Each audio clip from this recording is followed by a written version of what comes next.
अनंत उपकारी शासनपति शर्मन भगवान महावीर स्वामी को अनंत अनंत वंदन करने के पश्चात परम पूज्य परम श्रद्धेय मेरी आस्थाओं के सुमेरु शिखर पूज्य गुरुदेव एवं मेरे जीवन के निर्माता श्री गुरु जी महाराज के पवित्र पावन चरण कमलों में रहकर जो कुछ भी मैं अपनी अल्प बुद्धि द्वारा ग्रहण कर रही हूँ वह आपके समक्ष कहने का प्रयास करूंगी। उपस्थित धर्म प्रेमी श्रोतागण, आप सभी भगवान महावीर स्वामी की पाठशाला में प्रवेश कर रहे हैं, सीख रहे हैं जीवन के उन मुख्य पहलुओं को जिन्हें जानकर हम अपने जीवन को एक नई दिशा दे सकते हैं, जिन्हें जानकर हम बुरे पापों से बच सकते हैं, हम बुरे कर्मों से बच सकते हैं। बंधुओं, इस संसार में हमेशा एक ही रीति चली आई है, नियति का एक ही सिद्धांत प्रचलित है, जैसा करोगे वैसा भरोगे, जो बोओगे वो पाओगे, जो तुम करोगे वैसा फल तुम्हें प्राप्त होगा। और इस सिद्धांत को इस संसार की कोई भी शक्ति बदल नहीं सकती, फिर चाहे वो शक्ति तीर्थंकरों की हो, चाहे वो बड़े बड़े चक्रवर्ती राजा महाराजा सम्राटों की हो, फिर चाहे वो शक्ति किसी देवी देवता की हो या किसी सेठ साहूकार की हो, चाहे वो शक्ति साधु संतों की हो, लेकिन नियति के सिद्धांत को कोई बदल नहीं सकता। नियति का ये सिद्धांत अटल है, जैसा करोगे वैसा भरोगे, जो बोओगे वो तुम्हें मिल जाएगा, वही फल तुम्हें प्राप्त होंगे। इसलिए भगवान महावीर स्वामी कहते हैं, बुरा करना ही क्यों, बुरा करना ही क्यों। अगर बुरा किया तो फिर बुरा फल भोगने के लिए तैयार हो जाना। जब कर्मों की मार पड़े फिर भगवान से ये प्रार्थना मत करना कि प्रभु मैं बहुत दुखी हूं, मैं परेशान हूं, क्योंकि दुख कहां से आया। उस दुख को पैदा करने वाले हम खुद हैं। उस दुख को जन्म किसने दिया? हमने, खुद ने उस दुख को जन्म दिया। उस पाप का फल जब हमें मिला हम दुखी हो गए। दुख बाजार की किसी फैक्ट्री में नहीं उत्पन्न होता, दुख किसी वृक्ष के नहीं लगता, दुख की पैदावार कोई देश या विदेश नहीं करता। इस दुख को जन्म देने वाला इंसान खुद होता है। वो खुद ही दुख को जन्म देता है और खुद ही जब उस दुख का परिणाम भोगता है तो दुखी होता है। बंधुओं, चर्चा चल रही थी च से चिंतन। हमारा चिंतन कैसा होना चाहिए? हमारा चिंतन हमें कहां से कहां तक लेकर जा सकता है? हमारा चिंतन यदि अच्छा है, सामने वाले के प्रति यदि शुभ चिंतन है, तो हमारा शुभ कर्मों का बंधन है। यदि अशुभ चिंतन है तो अशुभ कर्मों का बंधन है। आज हम चर्चा करते हैं वर्णमाला के अगले शब्द के, और वो शब्द है छ। हाँ जी बच्चों, स्कूल में क्या पढ़ाया जाता है? छ से छतरी, छ से छतरी, ये पढ़ाया जाता है स्कूल में। लेकिन हम तो भगवान महावीर की पाठशाला में हैं, और यहाँ भगवान महावीर स्वामी की पाठशाला में हमें एक नया शब्द पढ़ाया जा रहा है, छ से छल। क्या पढ़ाया गया? छ से छल। ये छल, ये शब्द हमें बहुत प्रिय है। हम सोचते हैं हम किसी के साथ छल नहीं करते, लेकिन जानते हो हम सामने वाले को कदम कदम पर छल लेते हैं। और छल करना, ये समझ लीजिए, इस संसार का सबसे बड़ा अपराध है। छल यानी विश्वासघात, छल यानी कपट, छल यानी धोखा, छल यानी रिश्तों को तोड़ना, छल यानी किसी के विश्वास को तोड़ना। बंधुओं, छल का परिणाम कभी अच्छा नहीं आता। जानते हो, कुछ लोग हमारे पास बैठते हैं, कभी कभी कहते, महाराज जी मैंने इतना बढ़िया काम किया और देखो उसको पता भी नहीं लगा। व्यापारी होता है, सामने वाले को ठगता है, उसके साथ छल कपट करता है, वो बड़ा खुश होता है, सोचता है अरे मैंने इतना छल कपट किया, किसी को पता भी नहीं लगा। जब अपना माल बेचना हो तो छल के साथ अपना माल बेचना, कम से कम सामने वाले का नुकसान हो, मेरा नहीं होना चाहिए। ठीक है, नुकसान आपका नहीं होगा, हो सकता है आपको उस छल के पैसे भी अच्छे मिल जाए, लेकिन याद रखना उस छल के पैसे आपके घर पर लंबे समय तक टिक नहीं सकते। आज छल करके पैसा लेकर आओगे, कल वो पैसा घर में कोई ना कोई व्यक्ति ऐसा बीमार हो जाएगा तो डॉक्टरों के निकल जाएगा, या कोई ऐसा केस उलझ जाएगा वकीलों के निकल जाएगा, या कोई ऐसी बात बिगड़ जाएगी पुलिस वालों को रिश्वत देते हुए निकल जाएगा। और आप हिसाब लगा लेना, मैं गारंटी के साथ कहती हूँ, यदि आप हिसाब लगाओगे तो आपको पता लगेगा कि छल किया हुआ पैसा जो होगा खुद तो जाएगा ही जाएगा, साथ में और धन को भी लेकर जाएगा। टिकने वाला है ही नहीं, लंबे समय तक वो रुक नहीं सकता। ईमानदारी की कमाई, उसकी कमाई से यदि हम सूखी रोटी नमक के साथ खा रहे हैं ना, तो ये समझ लेना हम इस संसार के सबसे सुखी और धार्मिक व्यक्ति हैं। ईमानदारी की कमाई हुई सूखी रोटी भी बढ़िया है, और छल से खाए हुए पकवान भी बंधुओं हजम करने के लिए कई बार गोलियां खानी पड़ती हैं, दवाइयां खानी पड़ती हैं, लेकिन फिर भी वो छल की कमाई हजम नहीं होती। इसलिए कभी भी अपने जीवन में छल का, कपट का, माया का प्रयोग मत करो। इतिहास साक्षी है, क्योंकि इंसान छल कपट करते वक्त नहीं सोचता, उस समय वो अपने आप को बड़ा चतुर समझता है। अरे मेरे जैसा होशियार बंदा तो कोई नहीं, मैंने तो आंखों में से सुरमा निकाल लिया, लेकिन उसका जब परिणाम भोगना पड़ता है बहुत परेशान होता है, बहुत दुखी होता है। चाहे आप किसी भी तरह कोई आपके साथ छल कर रहा हो तो भी यही सोचना वो छल कर रहा है, ठीक है, उसका परिणाम उसको भोगना पड़ेगा, लेकिन मैं अपने जीवन में कभी किसी को धोखा नहीं दूंगा, किसी के साथ छल नहीं करूंगा। मैं अपने बच्चों को, मैं अपने परिवार को ईमानदारी की कमाई से ही पालूंगा, और ताकि उनका जीवन सुखी बन सके। और बंधुओं, जो ये कमाई होती है, जो छल से कमाई गई होती है, ये कमाई लंबे समय तक टिकने वाली नहीं होती। अगर हमारे पाप कर्म का उदय आ जाए तो ये कमाई खुद तो जाती ही जाती है, शायद ऐसा भी हो कि हमारा परिवार को भी तबाह कर जाए, बर्बाद कर जाए, नष्ट कर जाए। यही छल का अंतिम परिणाम है। इतिहास में, जैन कथाओं में एक कथा बड़ी प्रचलित है। चंपापुर नाम का एक नगर था। उस नगर में बलभद्र नाम का धनवान सेठ रहता था, बड़ा धनवान, संपत्तिशाली, वैभवशाली, खूब उसका नाम था। और उसके नाम होने का कारण था वो बड़ा ही धर्मनिष्ठ व्यक्ति था।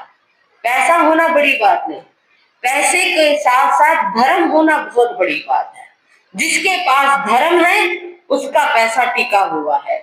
जिसके पास धर्म नहीं बंधुओं, अकेला धन तो चंचल लक्ष्मी के समान होता है, आज यहाँ तो कल। उसके पास धन भी था तो धर्म भी था, ईमानदारी थी, सत्य निष्ठा थी, उसका बहुत बड़ा व्यापार था, लोग उसको बड़ा मानते थे और सारा दिन उसी की सत्य निष्ठा के चर्चे किया करते थे। भाई इस पूरे नगर में यदि कोई है सत्यवान, यदि कोई ईमानदार व्यक्ति है, यदि कोई धर्मनिष्ठ है तो भाई बलभद्र से कमाल है। भाई इसकी दुकान पर कितनी भीड़ लगी रहती है। दूसरा कहता लगेगी क्यों नहीं, भाई ईमानदार जो है इंसान वहीं जाएगा जहां पर दिल झुकेगा, इंसान वहीं जाएगा जहां पर उसको लगेगा कि ये सामने वाला व्यक्ति मेरे से धोखा नहीं कर सकता। खूब भीड़ लगी रहती थी उसको। उसी के गली में एक राजपुरोहित रहता था, उसके बेटे का नाम था नारायण। बच्चा छोटा था। राजपुरोहित अपने बेटे को कहता, नारायण तुम 8 वर्ष के हो गए, चलो मैं तुम्हें गुरुकुल भेज देता हूँ, वहां पर पढ़ लिख कर आना, विद्वान बनना, तुम भी अपने पिता के तरह आगे बन जाकर राजपुरोहित पद को प्राप्त करना। तो कहता, उसको खेलने का बड़ा शौक रहता था। नहीं नहीं, मैं गुरुकुल नहीं जाऊंगा, मैं अपने दोस्तों के साथ खेलने के लिए जाऊंगा। राजपुरोहित था, घर में किसी तरह का कोई अभाव नहीं था और ऊपर से राजपुरोहित की पत्नी यानी नारायण की माँ भी कह देती थी, क्या सारा दिन पढ़ाई पढ़ाई करते रहते हो, आज ये पढ़ाई करके आज ही राजपुरोहित बनेगा क्या? बच्चा है, थोड़े से दिन खेलने दो, खेलने कूदने की उम्र है, समय आएगा पढ़ लेगा अपने आप, और नहीं भी पढ़ेगा तो घर में क्या कमी है पैसे की? कोई कमी नहीं। राजपुरोहित समझाता, भाग्यवान पढ़ाई के बिना बच्चे की जिंदगी नहीं है। कहते हैं माता शत्रु पिता वैरी, ये बालों ने पाठित। वो माता शत्रु और वो पिता वैरी होता है जो अपने बच्चे को पढ़ाते नहीं है, अपने बच्चे के जीवन की नींव ही जब उनकी कमजोर रख देते हैं तो वो बच्चे देश का भविष्य, घर का भविष्य, समाज का भविष्य क्या बनेंगे। पंडित बहुत समझाता, पत्नी नहीं मानती। उधर से बच्चा भी अपनी माँ के शह में आकर उसने पढ़ना लिखना शुरू नहीं किया, सारा दिन खेलता रहता। बंधु वक्त कब किसका रुका है, वक्त सभी का आता है, किसी का अच्छा किसी का बुरा। वक्त कभी किसी के लिए इंतजार नहीं करता, वक्त कभी किसी के लिए नहीं ठहरता कि चलो आज रुक जाता हूँ कल ये काम हो जाएगा। नहीं, वक्त आया। अभी नारायण अच्छी तरह जवान भी नहीं हुआ था, युवा भी नहीं हुआ था, अपने पैरों पर खड़ा भी नहीं हुआ था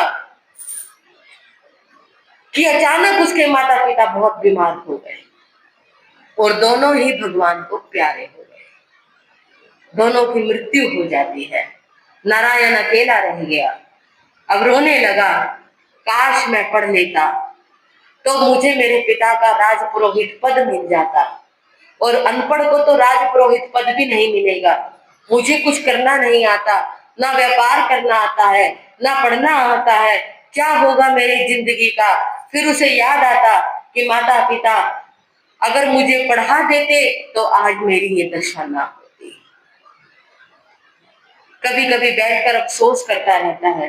फिर एक दिन जब कुछ दिन तक उसके माता पिता का शौक थोड़ा खत्म हुआ, उसने विचार किया मेरे पिता के पास बहुत धन है, राजपुरोहित थे, बड़े पद पर थे, बहुत धन है, अरे मुझे क्या जरूरत है पढ़ने की, इस सारे धन को लेकर मैं विदेशों की यात्रा कर आता हूँ, मौज मस्ती करूंगा और अपना ऐश आराम की जिंदगी जीऊंगा, उसके बाद कुछ सोचूंगा। जब वो सारा धन इकट्ठा करने लगा तो अचानक उसे एक पुरानी डिब्बी दिखाई दी, सोने की डिब्बी दिखाई दी। उसने उस डिब्बी को खोला, उसमें 5 रत्न रखे हुए थे।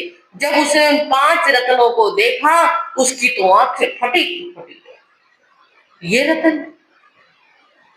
रत्न तो बहुत महंगे लगते हैं, लगता है कभी राजा ने मेरे पिता को खुश होकर ये रत्न दिए होंगे, मेरे पिता ने ये रत्न संभाल कर रखे हुए हैं, अगर ये रत्न इनका मूल्य क्या होगा। वो उन रत्नों की पेटी को लेकर एक जोहरी के पास गया। उसने वो रत्न दिखाए, उससे पूछा, भाई इस रत्न का मूल्य क्या होगा? उसने कहा, भाई ये रत्न तो बहुत मूल्यवान है, एक एक रत्न 1.25 करोड़ का है। कहते 1.25 करोड़ का? उसने पूछा, क्या बेचना? कहते नहीं नहीं, बेचना नहीं, मैं तो वैसे ही पूछ रहा था। वो रत्नों की उस डिब्बी को लेकर घर आ गया। उसके मन में क्या ख्याल आया, एक एक रतन 1.25 करोड़ का, मेरे पास तो 5-5 रतन है, थोड़ी देर जितना धन है विदेशों में घूम कर आ जाता हूँ, और उसके बाद एक रतन बेचूंगा, बढ़िया मकान बनाऊंगा, फिर एक रतन बेचूंगा और बढ़िया मेरा व्यापार चलेगा, शादी हो जाएगी और बैठकर खाऊंगा, कमाने की तो जरूरत ही नहीं। अभी वो ये सपने संजो रहा था। उसने सोचा, मैं बाहर विदेशों में घूमने के लिए जाऊंगा, ये अगर पीछे से किसी ने चोरी कर ली तो फिर इन रत्नों का क्या होगा? अगर ये रत्न चुरा लिए तो फिर मैं क्या करूंगा? और उसने सोचा, क्यों ना ये रत्न मैं किसी के यहाँ पर रख जाऊं। किसके यहाँ रख के जाऊं? अब सोचने लगा। फिर उसे ख्याल आया, भाई जो सेठ बलभद्र है ना, उसका बड़ा नाम है, सारी दुनिया उसको मानती है, उसकी ईमानदारी के चर्चे, उसकी सत्य निष्ठा के चर्चे दूर दूर तक है। यही अच्छा रहेगा कि जो ये रत्नों की पेटी है, ये मैं सेठ बलभद्र के यहाँ पर रख जाऊं। वो सेठ बलभद्र के यहाँ पर उस पेटी को लेकर जाता है। कहने लगा, सेठ जी पहचाना मुझे? अरे तुम तो राजपुरोहित के बेटे हो ना? हाँ सेठ। बताओ क्या काम है, किस लिए आए हो? कहते जी ये मेरे पिता की धरोहर है, ये मैं आपके पास रखना चाहता हूँ। कहते नहीं नहीं भाई, मैं किसी का पराया धन नहीं रखता। कहने लगा, सेठ जी कृपा करो, मुझे बाहर जाना है घूमने के लिए, अगर ये चोरी हो गया तो मेरे पास कुछ भी नहीं बचेगा, आप बस मेरे ऊपर एक दया कर दो, ये रत्नों की पेटी अपने पास रख लो, जब मैं कुछ वर्षों के बाद वापस लौटूंगा आपसे अपना धन ले। देख भाई, मैं किसी का धन नहीं रखता, कहीं कुछ हो जाए तो बाद में नाम मेरा बदनाम हो जाएगा। उसने पांव भी पकड़े तो सेठ ने कहा, चलो कोई बात नहीं, मान लेता हूँ। उसने कहा, देखो तेरे धन को हाथ नहीं लगाऊंगा, ये सामने अलमारी, इसमें तिजोरी में तो ये अपनी फोटो इसको रख जा। ठीक है। उसने तिजोरी खोली, वो डिब्बी उसमें रख दी, चाबी सेठ जी को पकड़ा दी और वो वहां से सेठ जी का धन्यवाद करके चला। बंधुओं, खूब उसने देश विदेश की यात्रा की, जितना पैसा था सारा लुटा दिया। जब सारा पैसा उसके पास समाप्त हो गया, 5-6 वर्षों के बाद वो वापस लौटता है। लेकिन पीछे से क्या हुआ, एक दिन सेठ जी दिवाली की सफाई कर रहे थे। सफाई करते करते उनके हाथ में वो डिब्बी लग गई। उन्होंने उस मंजूषा को, उस डिब्बी को खोला और खोल कर क्या देखते, अरे ये 5 रत्न, इतने मूल्यवान, एक एक रत्न 1.25 करोड़ का रत्न। बताओ इसका ये पागल आदमी क्या करेगा? सेठ के मन में उन रत्नों को देखकर लोभ जागृत हुआ। सेठ, अगर ये रत्न तुझे मिल जाए तो तेरे तो तकदीर बदल जाए, तू इस नगर का सबसे अमीर सेठ बन जाए। फिर मन में ख्याल आया, नहीं नहीं, मैं दूसरे के धन को हड़पना तो दूर की बात है, हाथ भी नहीं लगाता। तभी अचानक हाथ से डिब्बी छूटी और उसमें से 2 रत्न निकलकर बाहर गिर गए। फिर मन में ख्याल आया, ये जो रत्न गिरे हैं ना, ये तेरे लिए गिरे हैं। अरे आजकल के जमाने में कौन इतनी ईमानदारी रखता है? सेठ, पता नहीं वो लड़का जिंदा भी है या मर गया, पता नहीं आएगा भी या नहीं आएगा, इन सारे रत्नों का मालिक अब तू है। तू इन रत्नों का प्रयोग कर, छोड़ दे इस ईमानदारी को, छोड़ दे इस सत्य निष्ठा को, और अगर तू इनको हड़प भी लेगा तो किसके पास क्या प्रमाण है, क्या साक्षी है कि उस आदमी ने तेरे पास ये रत्न रखवाए? बात तो ठीक। बंधुओं, कहते हैं कभी कभी पापी मन हावी हो जाता है।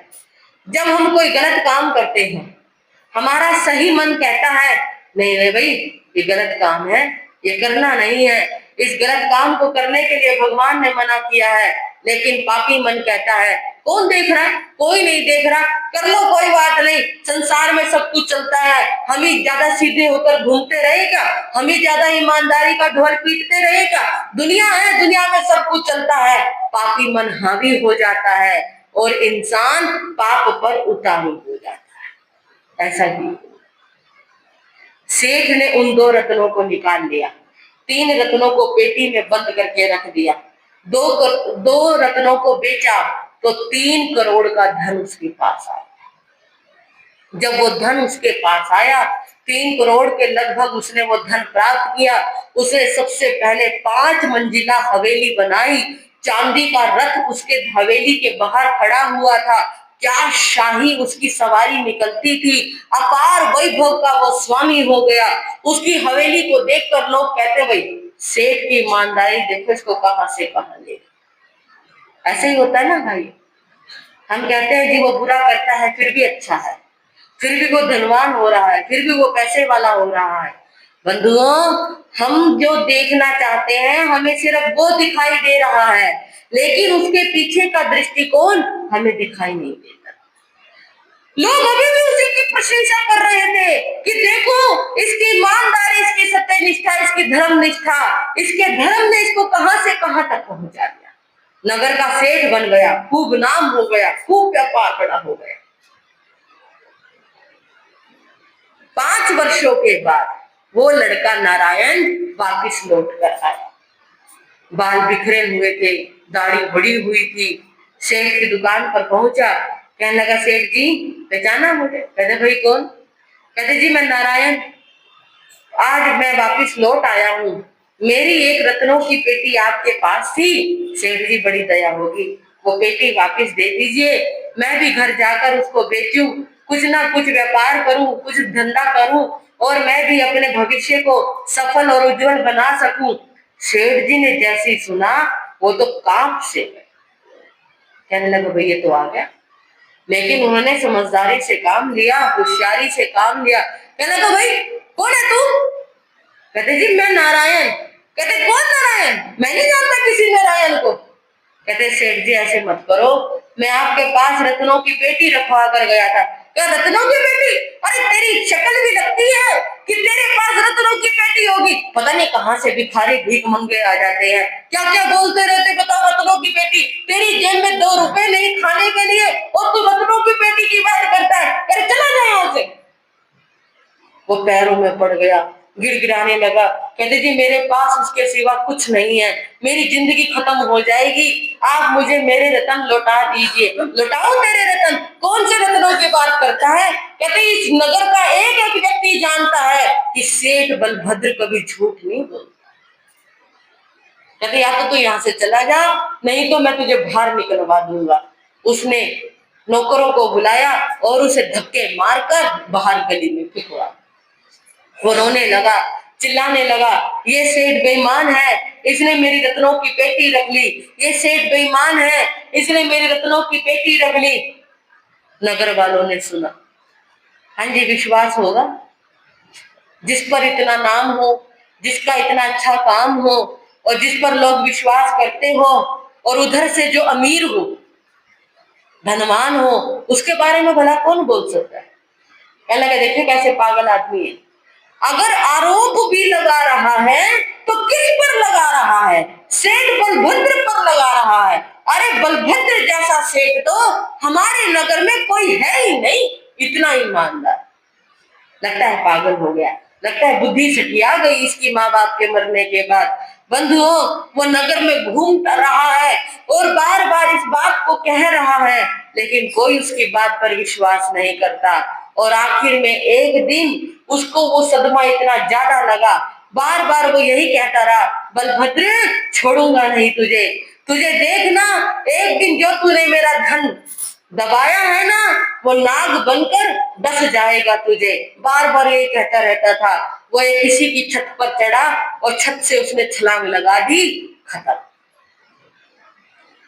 सुबह लोग उठे तो मरा हुआ मिला। सेठ बलभद्र को पता लगा भाई वो व्यक्ति मर गया। क्या सोचने लगा, एक आखिरी कांटा था वो भी निकल गया।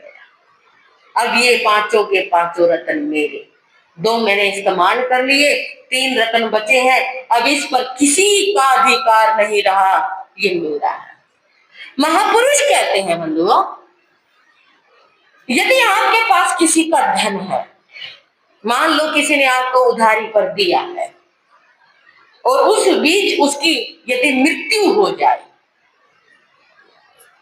तो आपका फर्ज बनता है कि आप उसका पैसा ब्याज सहित उसके परिवार वालों को देकर आए।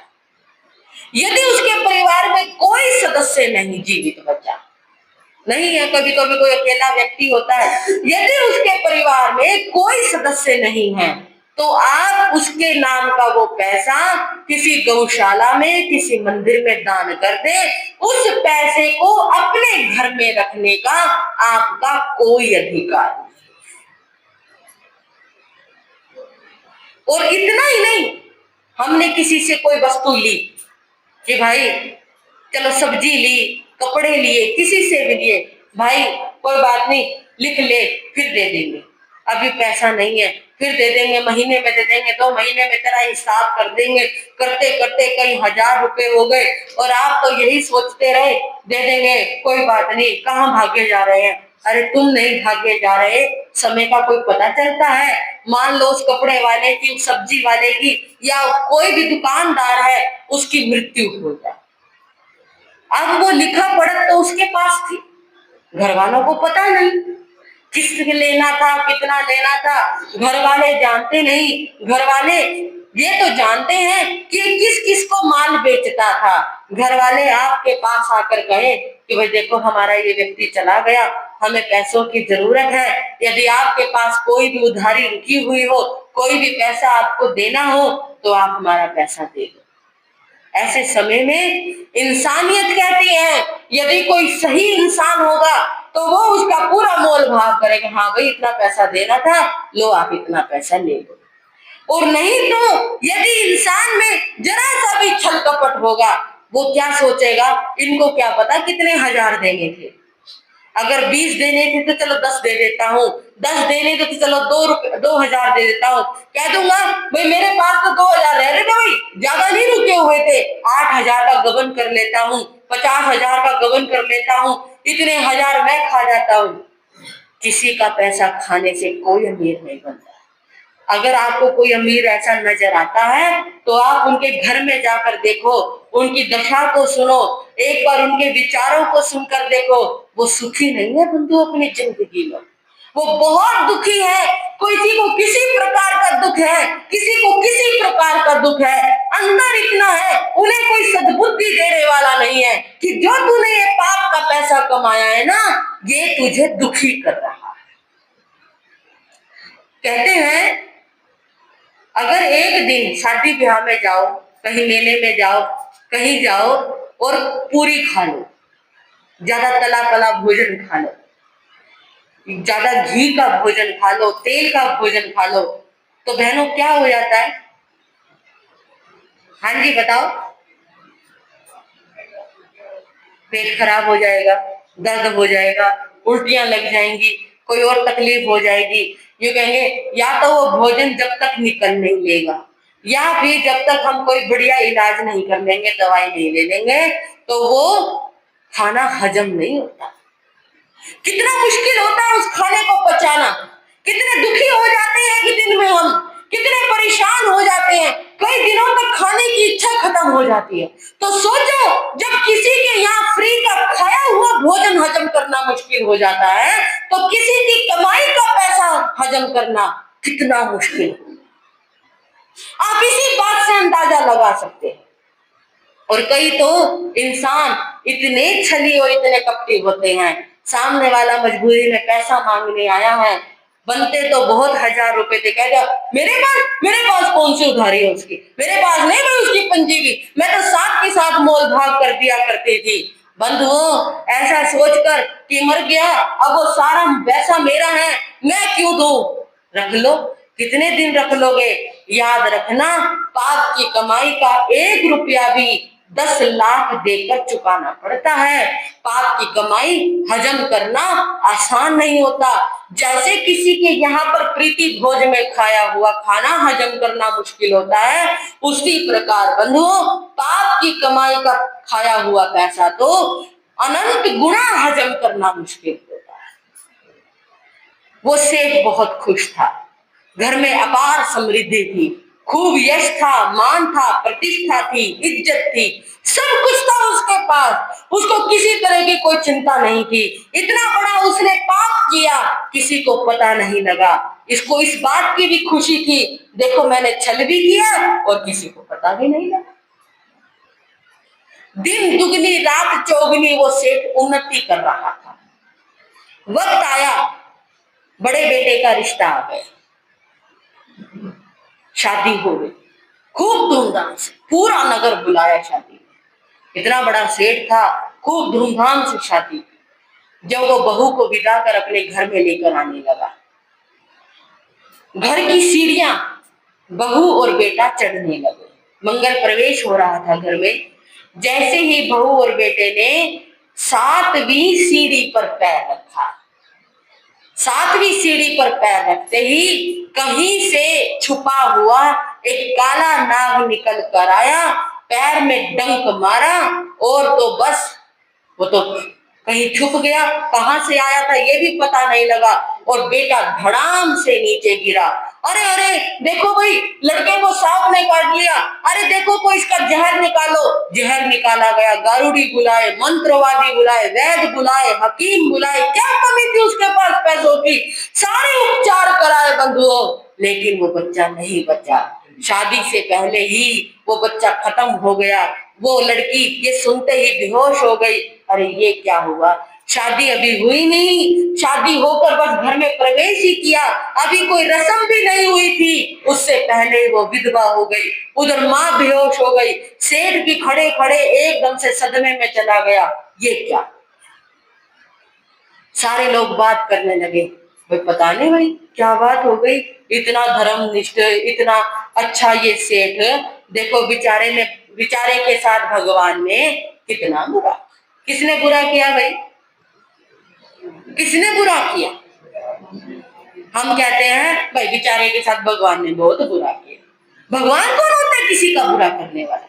भगवान को क्या पड़ी है किसी का बुरा करने की? अरे भगवान को समझ क्या रखा है किसी ने कि भाई भगवान किसी के साथ अच्छा करेगा, भगवान किसी के साथ बुरा करेगा? भगवान के पास यही काम रह गया क्या? भगवान खाली बैठे हुए हैं क्या कि उसके मन में आया चल खाली बैठा हूँ, लूडो की गोटी एक बार यहाँ फेंकू किसी के साथ अच्छा हो जाए, एक बार गोटी यहाँ फेंकू किसी के साथ बुरा हो जाए? भगवान के पास एक यही काम धंधा रह गया। लोग कहने लगे भगवान ने सेठ के साथ बहुत बुरा किया, इतना धर्मात्मा आदमी बताओ क्या करती। दूसरा कहने लगा अरे भाई लगता है कोई पाप किया होगा, पाप का फल मिला होगा, गुप्त पाप का फल ऐसे ही मिला कर। भाई भगवान जाने, भगवान की माया, सब कुछ भगवान पे छोड़ दो, बुरा करे कोई सुने कोई। भगवान कहते हैं बंधुओं कितने नासमझी है इंसान। उस समय सभी लोग आपस में चर्चा कर रहे थे। कहते एक लड़की ने जा रही थी, घर में घूम रही थी, गेंद से खेल रही थी, खेलते खेलते गेंद वो टीवी पे लग गई और लगते ही टीवी टूटकर गिर गया। उसी समय माँ अंदर से दौड़ी दौड़ी आई, कहने लगी हे भगवान, आगे बोलो बहनों, हे भगवान तूने ये क्या कर दिया? उसी समय भगवान जी प्रकट हो गए, कहने लगे बहन तू तो बड़ी अजीब औरत है, किया तेरी बेटी ने, गेंद मारी तेरी बेटी ने और नाम तो मेरा ले रही है। मैंने क्या किया? मैंने तो कुछ भी नहीं किया। ये स्थिति है इंसान की, गलती करता है कोई, सुननी पड़ती है बेचारे भगवान। भगवान जाने उसकी माया, भगवान ने ये कर दिया, भगवान ने ये कर दिया। भगवान को सारा दिन कोसते रहती। कुछ समय बीता, कहते हैं समय सबसे बड़ी मरहम होती है, बड़े से बड़ा जख्म भर जाता है। वो जख्म भी भर गया। लोगों ने कहा सेठ जी कब तक ऐसे बैठे रहोगे, दूसरे बेटे का रिश्ता ले लो। कहने लगा मन नहीं करता। कहते करना तो पड़ेगा ही, कोई बात नहीं कर लो।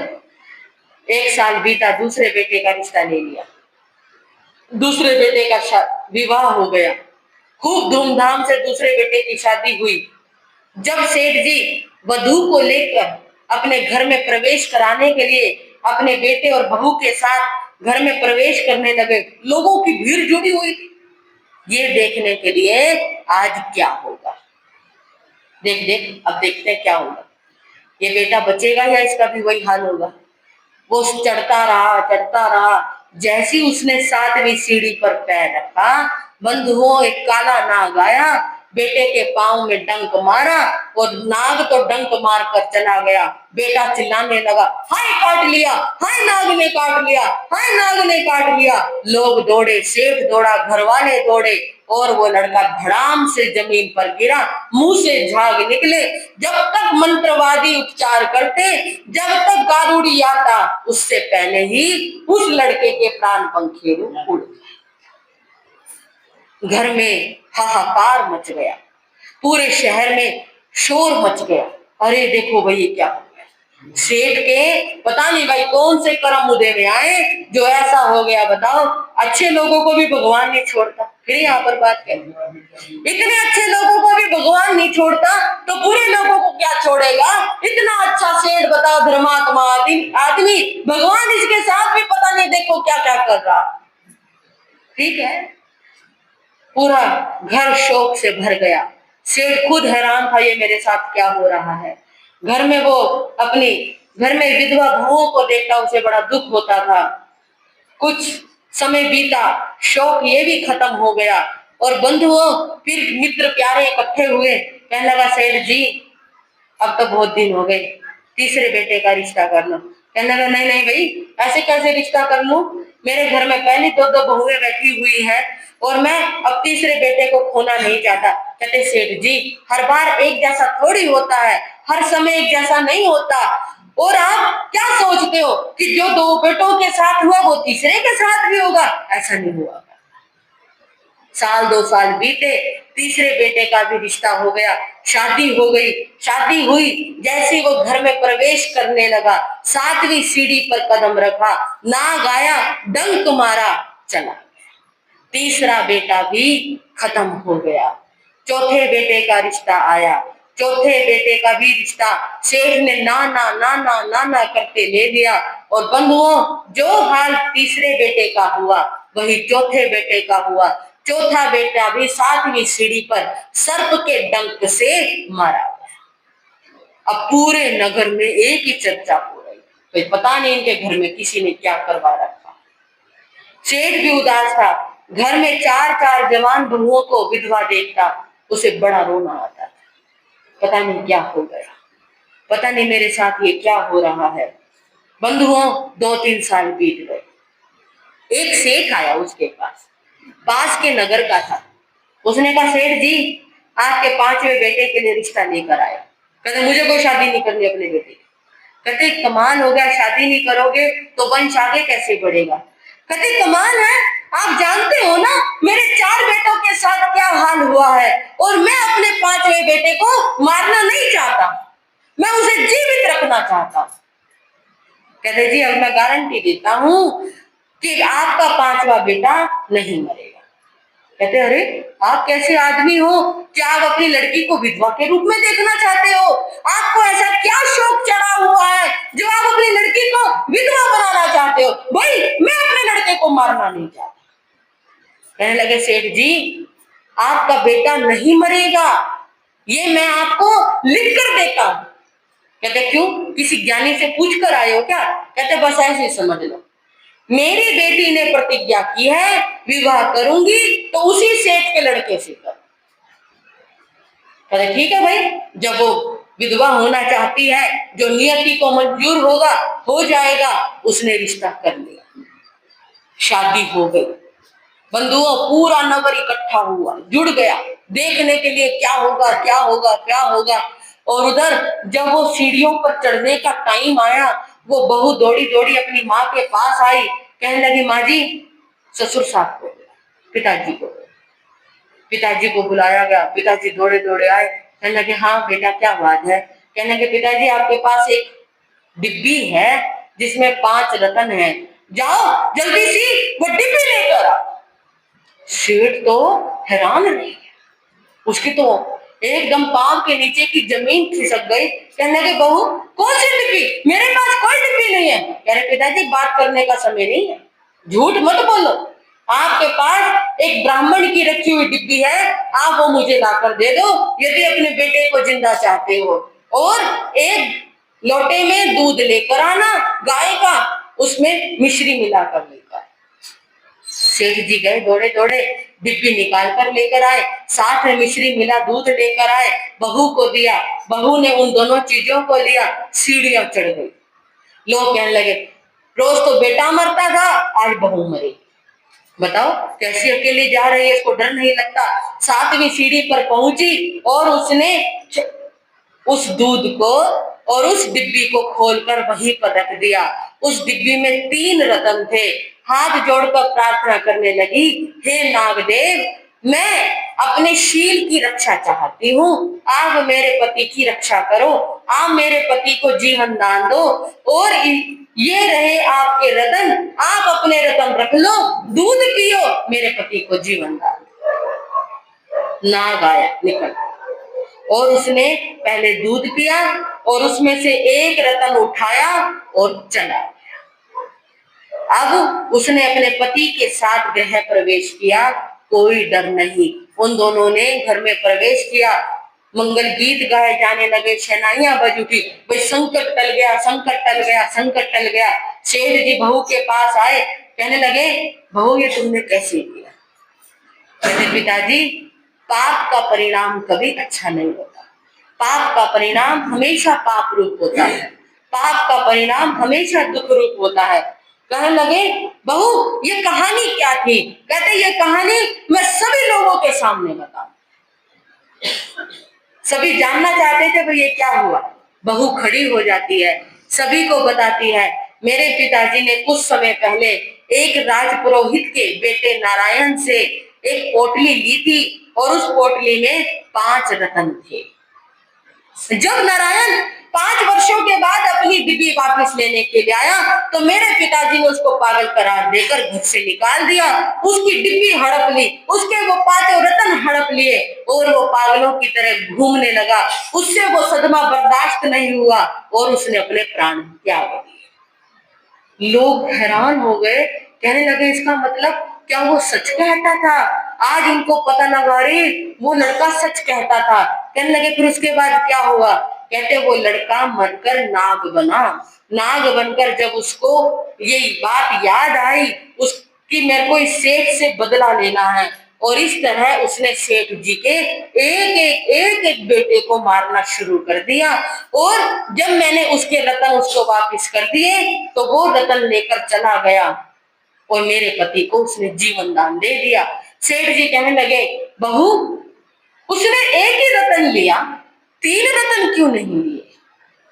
कहने लगे सेठ जी वो जानवर है, उसने अपने 4 रत्नों के जगह आपके 4 पुत्र रतन ले लिए। आपके एक रतन की रक्षा की तो अपना एक रतन उसने ले लिया और इस तरह हिसाब बराबर हो गया और अब आपको कोई भी किसी भी तरह का डर नहीं है। सेठ भी हैरान था, लोग भी हैरान थे, उन्हें नई शिक्षा मिली भाई किसी का धन हड़पने का क्या परिणाम होता है। बंधुओं परिणाम तो भोगना ही पड़ता है, चाहे इस जन्म में भोगना पड़े चाहे अगले जन्म में भोगना पड़े। अंतर इतना है अज्ञानतावश हम अपना सारा दोष कभी पड़ोसी को दे देते हैं, कभी बीमारी को दे देते हैं, कभी भगवान को दे देते हैं, लेकिन हकीकत यही है पाप हम करते हैं और परिणाम हमें जब मिलता है दोष हम दूसरों को दे देते हैं, क्योंकि इंसान कभी अपनी गलती मानता ही नहीं कि मेरी गलती थी, मैंने कभी कोई पाप किया होगा, मैंने कभी कोई अशुभ काम किया होगा जिसका फल मुझे मिल रहा है। अगर वो अपनी गलती मानने लग जाए तो वो पाप करना ही ना छोड़ दे। इसलिए प्रभु महावीर कहते हैं छ से छल कभी नहीं करना चाहिए। छल कपट करके इंसान बड़ा खुश हो जाता है। देखा मैंने कितना मूर्ख बनाया, सामने वाले को पता भी नहीं लगा। अरे तुम सामने वाले को मूर्ख नहीं बना रहे, तुम अपने आप को मूर्ख बना रहे, अपनी आत्मा को मूर्ख बना रहे हो, तुम अपने आप को धोखा दे रहे हो। धोखे का परिणाम तो धोखा है, वो जब तुम्हें मिलेगा तब तुम्हें पता चलेगा भाई छल हुआ किसके साथ है, सामने वाले के साथ हुआ या मेरे साथ हुआ। और यही सत्य है, और इस सत्य को समझेंगे, जानेंगे, अपने जीवन को बदलने का प्रयास करेंगे। इन्हीं शब्दों के साथ मैं अपने विषय को विराम देती हूँ।